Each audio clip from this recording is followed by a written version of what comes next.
సాధించాలని ఆగకూడదు, చేస్తూనే ఉండాలి ధ్యానం నిరంతరం.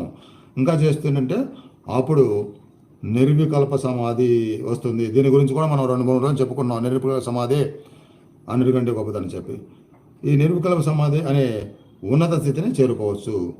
పూర్తి అవగాహనతో భగవత్ శక్తితో అనుసంధానం చేసుకున్నట్టుకు ఒక పద్ధతికే అంకితమై ఉండకుండా మోక్ష పదంలో అన్ని 7 అంగములు ఎక్కి ఆత్మ అవగాహన శిఖరం అనే నిర్వికల్ప సమాధి చేరుకోవాలి. అన్నిటినీ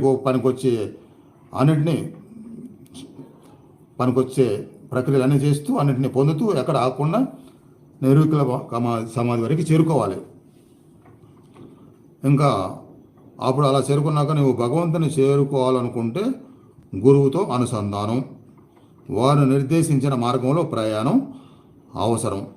శరీరాన్ని